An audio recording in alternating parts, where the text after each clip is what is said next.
10 سال رہے تھے، اور 10 سالوں میں انہوں نے صرف اور صرف خدا کی عبادت کی تھی. پورا ہفتہ وہ غار میں ہی رہتے تھے، خدا کی عبادت کرتے تھے، لیکن جمعے کے دن وہ غار سے باہر نکلتے تھے کہ تاکہ وہ کچھ کما کر پورا ہفتہ کھا سکیں، اور خاص طور پر جمعے کے دن وہ اس لیے نکلتے تھے کہ تاکہ وہ جمعے کی نماز پڑھ سکیں. ان کی عبادت اللہ کو اتنی پسند آئی کہ وہ خدا کے ولی ہو گئے. اور پھر جب لوگوں کو پتہ چلا کہ ایک خدا کا ولی، ایک خدا کا بزرگ، ایک سینٹ رہ رہا ہے کسی غار میں، تو لوگوں کا ان کی طرف آنا جانا ہوا، اور لوگ ان کی طرف آتے رہتے تھے. اور ان کی غار میں ایک مطلب خوشگوار پھولوں جیسی دل کو پسند آنے والی خوشبو ہو گئی تھی، کیونکہ وہاں پر اللہ کا ولی ابراہیم بن ادم 10 سال سے رہ رہا تھا. تو ان کو لوگوں کا کچھ آنا جانا پسند نہیں آ رہا تھا، کیونکہ وہ اللہ کے ولی تھے، اللہ کے بزرگ تھے. تو اللہ کے بزرگوں کو یہ زیادہ مطلب چیزیں اچھی نہیں لگتی کہ وہ لوگوں سے زیادہ رابطے میں آئے، کیونکہ وہ اپنی پوری کی پوری زندگی خدا کو ڈیووٹ کر دیتے ہیں.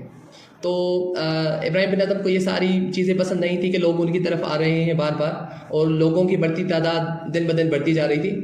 تو ابراہیم بن ادم وہاں سے حج پر نکلے، اور حج پر نکلے مطلب مکہ کی طرف. اور حج پر پہنچتے مطلب حج کرنے میں ان کو 20 سال لگ گئے تھے سفر میں، کیونکہ وہ جب بھی مطلب چلتے تھے حج کے لیے مکہ کی طرف، تو 10 قدم چل کر وہ نفل پڑھتے تھے، 2 رکعت نفل پڑھتے تھے، پھر 10 قدم چل کر پھر نفل پڑھتے تھے، پھر 10 قدم چل کر پھر نفل پڑھتے تھے. اور اسی طرح انہوں نے اپنا سفر مکمل کیا. اور جس سال مطلب انہوں نے حج کیا، جس سال انہوں نے حج کیا، اسی سال ان کی وفات ہو گئی. اور جیسے کہ میں نے آپ کو بتایا کہ ابراہیم بن ادم بہت اچھی شخصیت تھے، ان کا لوگوں کے ساتھ رویہ، ان کے عمل اخلاقیات بہت زیادہ اچھے تھے اور بہتر تھے. اور ابراہیم بن ادم کو اپنے غیر بھی ان کا ذکر کیا کرتے تھے اور ان کی تعریف کیا کرتے تھے. تو یہاں پر بھی ویسا ہی ہے کہ ابراہیم کی اپنے غیر مسلم مطلب کہ جو دوسرے ریلیجن کے لوگ تھے وہ بھی ابراہیم کو مانتے تھے. تو اسی وجہ سے وکٹورین ایرا کے ایک پوئٹ کو یہ بات بہت اچھی لگی، اور انہوں نے ایک قصے کو ابراہیم بن کے ایک قصے کو انہوں نے ایک پوم میں لکھ دیا، جن پوئٹ کا نام تھا جیمز ہینری لیہن. اور وہی پوم آج ہم پڑھنے والے ہیں. تو ہم آگے بڑھتے ہیں. ابو بن ادم may his tribe increase. ابو بن ادم خدا ان کی نسل کو بڑھائے. اووک، یہاں پر اووک سیکنڈ فارم ہے اویک کی. Awoke one night from a deep dream of peace. ایک رات گہری پرسکون نیند سے جاگے. And saw within the moonlight in his room, اور دیکھا اپنے کمرے میں موجود چاندنی کی طرف. Making it rich and like a lily in bloom, جو کمرے کو ایسے منور کر رہی تھی جیسے للی کا پھول کھل گیا ہو. للی کے پھول سے مراد ہے ایک عمدہ پھول جس سے تازہ اور تیز خوشبو آ رہی ہو. An angel writing in a book of gold, ایک فرشتہ جو ایک سنہری کتاب میں کچھ لکھ رہا تھا. ایکسیڈن مطلب بڑھتی ہوئی.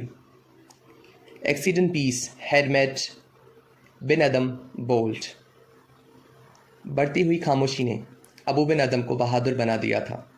And the presence in the room he said, اور کمرے میں موجود فرشتے سے انہوں نے کہا واٹ رائٹسٹ دو مطلب یو، آپ کیا لکھ رہے ہیں. دا ویژن مطلب سایہ، روشنی. یہاں پر ویژن سے مراد ہے فرشتہ. The vision raised its head, فرشتے نے اپنا سر اوپر اٹھایا. اچھا، یہاں پر ہم دیکھیں گے کہ یہاں پر لکھا ہوا ہے اٹس ہیڈ مطلب کہ ان کا سر. اچھا، اٹس یہاں پر لکھا گیا ہے کیونکہ فرشتے میں جینڈر جیسا کچھ بھی نہیں ہوتا. یہ جینڈر ہم انسانوں میں ہوتا ہے. جیسے کہ کہیں کہ اللہ تعالیٰ نے 3 قسموں کی مخلوق بنائی ہوئی ہے، نور، ناری اور خاکی. نور مطلب نور سے جو فرشتے بنائے گئے ہیں، ناری مطلب جو مخلوق آگ سے بنائی گئی ہو، اور خاکی مطلب جو مخلوق مٹی سے بنائی گئی ہو. اور ہم جو انسان ہیں ہم مٹی سے بنائے گئے ہیں. فرشتہ نور کی پیدائش ہے، تو یہاں پر اس لیے فرشتے کے لیے یہاں پر ورڈ استعمال کیا گیا ہے ویژن. اوکے آگے بڑھتے ہیں. And with a look made of all sweet accord، اور ایک خوشگوار نظر کے ساتھ دیکھا. answered، جواب دیا. the name of those who loved the Lord،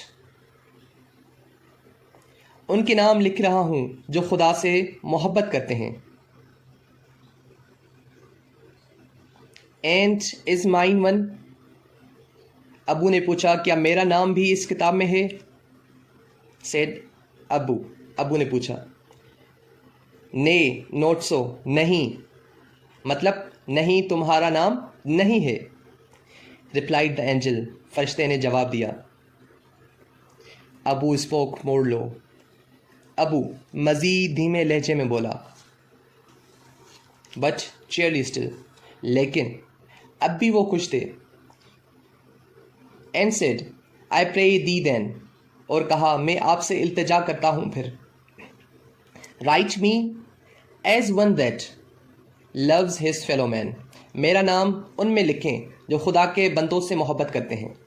the angel wrote and vanished the next night، فرشتے نے لکھا اور غائب ہو گیا. اگلی رات. it came again with great waking light، waking مطلب کہ تیز چمکتی ہوئی، great waking مطلب تیز چمکتی ہوئی یا زیادہ چمکدار، light مطلب روشنی. it came again with great waking light، وہ دوبارہ آیا بہت زیادہ بیدار کر دینے والی روشنی کے ساتھ، مطلب کہ وہ زیادہ نور کے ساتھ آیا.